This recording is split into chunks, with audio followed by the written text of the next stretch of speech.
Week 6 of the NFL continues at pregame.tv. We've got the New England Patriots up in the Great Northwest taking on the Seattle Seahawks and the Pats. Marco opened as high as 4.5 in this game. They're now laying 3.5. The total sitting at 44 as we talk about this game. And Marco, we've got strength against strength in this one. You've got Seattle, who's held 4 opponents to less than 300 yards while ranking first in total defense. And they're going to match up against a Patriots team that has been on fire offensively the last 2 weeks. What gives in this one?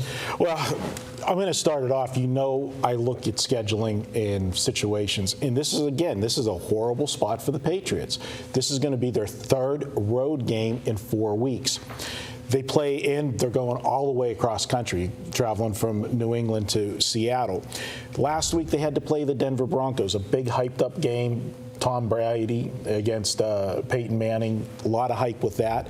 But the previous games before that, they played a division game with Buffalo. They played a huge revenge game on Sunday Night TV against the Baltimore Ravens. That was the Ravens' revenge from the AFC Championship game. And so now they travel on the road. This is a non-division road game. We talk about this all the time. Least important on a team schedule. We understand every game's important, but there are certain situations that are less important, and they got a division game up next week. Going to one of the toughest venues in the NFL. I think Seattle's home field advantage is probably, I rate them, I don't know how you guys do power ratings, but this is one of the, if not the toughest, one of the top 3 in the NFL. Well, let me ask you this much, Brian, because if you look at New England over the years, since Belichick's been there, the last dozen years or so, I mean, it's really been a case, and you made great points, it's really been a case, though, of you either play on New England in the month of October or you stay away from the game as far as the side is concerned, because for the past dozen years or so, this team has been covering 7 out of every 10 October games is how it breaks out. 70% cover, basically. And you're not also talking about a team that had to lay points all the time and usually lay more points than they should because of public perception. So there's no cheapies when you're talking about New England covering all those games. Do you factor that in at all when it comes to this game? Because we have a different looking New England team, a little bit different than we've seen in past years, passing the ball a little bit more the last couple of weeks, still the same head coach, still the same great quarterback, but now they go on the road, as Marco mentioned, in a real tough spot against a really good defense. I've never been one of those guys that breaks down by month, that kind of thing. I could see early in the season, late in the season, that kind of thing. But I mean, why would? Well, the reason I do that, I think it's because I'm with you. I don't do that often either. I don't care about what a team in baseball, how they do on a Wednesday or how they do on a Thursday or teams. But with the New England Patriots, the reason I bring it up is because they seem to get it going 3 or 4 weeks in when all of a sudden they're like a machine. And that's why I break it down. It's because all of a sudden they get those 3 to 4 games behind them, and it's like they hit that point every year. If it was just a couple of years, no big deal. But every year they hit that point where they just take off and start wiping teams out. And again, they're not getting points in those games. They're usually laying more than they should. That's the only. Otherwise, I completely agree with what you're saying with days or months. I'd like to jump in. I think there's another reason for that. Belichick's been a guy over the years that goes out and gets these free agents and signs on. It takes them a while. It takes a while to gel with the team. And I think that's why, after that first month, you get them clicking better. You touched on New England's offense just exploding lately, but their defense is exploding too in a bad way. I mean, you look at the last 3 weeks, they've given up 402, 438, and 503 yards of offense.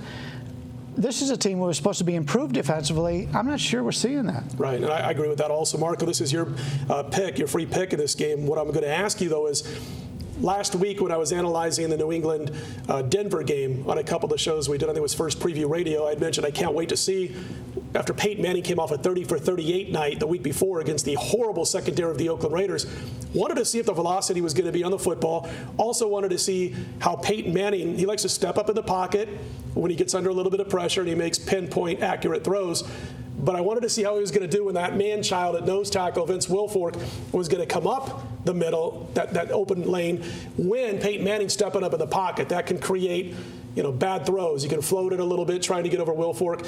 Peyton Manning passed that test, so to speak. Russell Wilson has never seen anything like this coming at him from that nose tackle spot. I'm a huge Russell Wilson fan, as you guys know, going back a couple of years now. But if he's 6 feet tall, then I'm 6'6".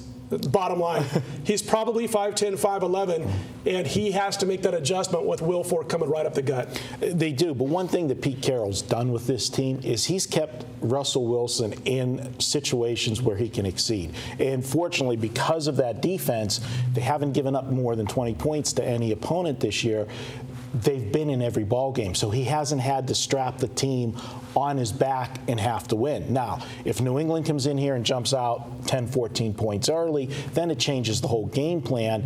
But I'm looking at this New England team, as you said, Brian, the defense is not solid. Sure. They've given up over 400 yards back-to-back weeks, and statistically, the stat here, I think they're doing it a little bit with mirrors, smoke and mirrors, because the last two games, which they've had big back-to-back blowout wins, well, not blowout wins, but last week's game wasn't as close as the final score indicated. They've had a 9-3 turnover margin in the last 2 weeks. You get a 9-3 turnover edge, you're going to win Might ball win a couple of games. Yeah, you're going to win some ball games. So I don't think they're as good as they look. Well, that's one of the things. I mean, we talk turnovers, and that's one of the things I like to concentrate on. You go back every year, New England always seems to end up the year with a positive turnover mark. So that's something sort of like the old Wisconsin teams that just run the ball up the gut. They're not going to turn the football over. They've got a quarterback that's pretty good there. I think we've done about as much on this game as we can. Let's get your free pick, Marco. All right. This is one of those ones that sometimes you got to hold your nose whenever you play it, but I always say it. The easier it is to make the bet, the harder it is to win the bet. We're going to go with the Seattle Seahawks. This is a tough home field, and I'll give you a stat. Under Pete Carroll, Seattle is 7-0 against the spread after scoring 17 or less points in back-to-back weeks. Also, Seattle 12-4 as an underdog the last 16. We're going to go ahead and make Seattle our free pick for Sunday. Good stuff, Marco. Marco's free pick on the Seattle Seahawks plus the points. We've got more NFL coming up all weekend long right here at pregame.tv.